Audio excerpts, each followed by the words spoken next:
Hello বাচ্চারা, আজ আমরা শুনবো কালু কাক হলো জব্দ নামক গল্পটি। শুরু করা যাক তাহলে।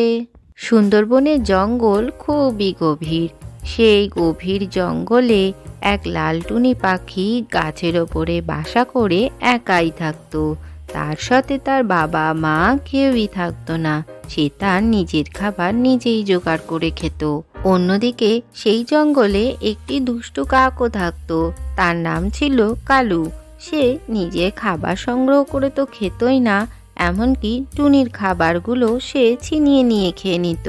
আমি তো এই জঙ্গলে একাই থাকি, আমাকে রক্ষা করার মতো কেউই নেই। আমি যা খাবারই জোগাড় করে আনি ওই কালু কাক সবই ছিনিয়ে খেয়ে নেয়। কি যে করি! এই জঙ্গলে থাকতে থাকতে আমাকে আর খাবার নিয়ে কোনো চিন্তাই করতে হয় না। কারুর না কারুর খাবার তো পেয়েই যায়।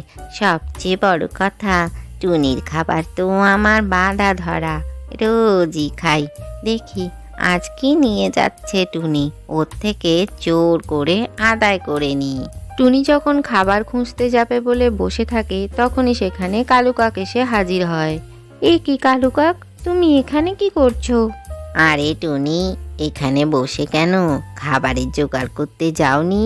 তোমার খাবার তো আমায় খেতে হবে। কালু কাক, তুমি আমার খাবার কেন কেড়ে খাও? আমি তাহলে কি খাবো? তুমি কেন নিজে কিছু জোগাড় করে এনে খাও না? তুমি থাকতে আমি আবার খাবারের জোগাড় করতে যাব কেন? আর তোমার থেকে ছিনিয়ে খেতে আমার খুব ভালো লাগে। যাও যাও, তাড়াতাড়ি খাবারের জোগাড় করে আনো। এরপর টুনি যখন খাবার নিয়ে বাসার দিকে ফিরতে থাকে, তখনই সেখানে কালু কাক এসে হাজির হয় আর তার থেকে জোর করে খাবার ছিনিয়ে নিয়ে সেখান থেকে পালিয়ে যায়। এই রকমভাবে প্রায় সময় কালু কাক যে কোনো জায়গা থেকেই টুনির আনা খাবার চুরি করে নিয়ে নিতে থাকে। একদিন কালু কাক খাবারের সন্ধান করতে করতে টুনির বাসার নিচে এসে হাজির হয়। টুনি আগে থেকেই একটি ফাঁদ পেতে রাখে আর তার উপরে কিছু খাবার দিয়ে রাখে, যাতে কালু কাক এসে সেখানেই বসে। ফাঁদ পেতে রেখে টুনি সেখান থেকে উড়ে গিয়ে অন্য জায়গায় বসে। আরে বাবা, এ তো মেঘনা চাইতেই বৃষ্টি। এখানে তো দেখছি অনেক খাবার রাখা রয়েছে। টুনি তো দেখছি আমার কাজ আরো সহজ করে দিয়েছে। যাই, এগুলো এবার খেয়ে নি।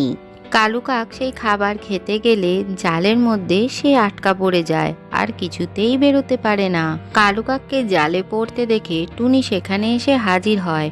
কালু কাক টুনিকে দেখে বলতে থাকে, ও, তুমি ইচ্ছা করে এখানে জাল পেতে রেখেছিলে? আমাকে ছেড়ে দাও বলছি, নইলে কিন্তু তোমাকে আমি ছাড়বো না। ও কালু কাক, তুমি এখন জালে পড়েও নিজেকে শুধরে নিতে পারছো না? ঠিক আছে, তুমি পড়ে থাকো এই জালের মধ্যে, কেউ তোমাকে এখান থেকে বার করতে আসবে না। না না, না না টুনি, আমার ভুল হয়ে গেছে। আমি কোনোদিন আর এরকম করব না। আমাকে তুমি জাল থেকে পার করে দাও, আর তোমার খাবারও আমি কোনোদিনও কেড়ে খাবো না। ঠিক আছে, এবারের মতো তোমাকে ক্ষমা করে দিলাম, আর কিন্তু এরকম করো না। এই কথা বলেই কালু কাককে টুনি ছেড়ে দেয় আর সে তাড়াতাড়ি পালিয়ে যায়। আজকের গল্পটি থেকে কি শিখলে বাচ্চারা? বুদ্ধি আর সাহস থাকলে যে কোনো সমস্যারই সহজেই সমাধান করা যায়। ভিডিওটি ভালো লাগলে চ্যানেলটিকে লাইক ও শেয়ার করে সাবস্ক্রাইব করে দিও।